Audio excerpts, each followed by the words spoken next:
Au chapitre des faits divers, le corps calciné retrouvé dans une voiture incendiée hier à Taluyer dans le Rhône a été identifié.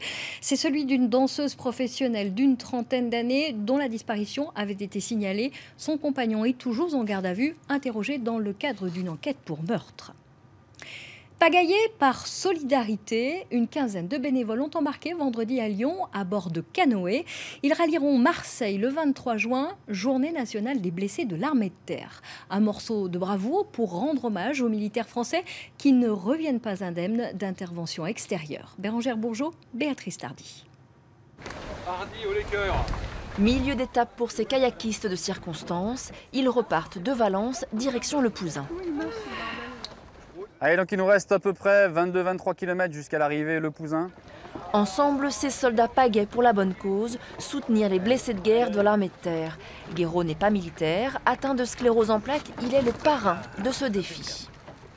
Je pense qu'entre civils et militaires, c'est important d'avoir des passerelles et de se soutenir, surtout pour les blessés de guerre qui nous défendent, qui font un certain nombre d'actions. Je pense que je suis content aujourd'hui de pagayer pour eux.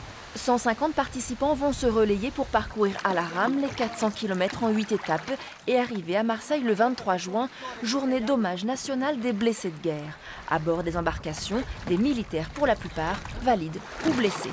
Des gens qui sont blessés, alors parfois amputés, parfois des blessures moins visibles, mais toujours meurtries malgré tout, mais qui ont fait un choix consenti, puisque la blessure est consentie dès l'instant où on part en opération extérieure, on sait qu'on peut risquer sa vie, donc c'est des gens qui sont volontaires pour poursuivre ce défi et montrer qu'ils sont toujours aptes à tout et dans le bon esprit.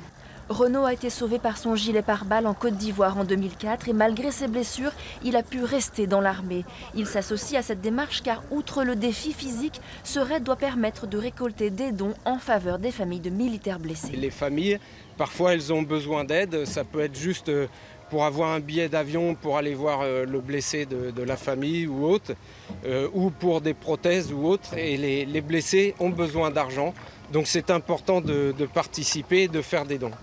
Chaque année, un projet sera mis en œuvre pour soutenir les blessés.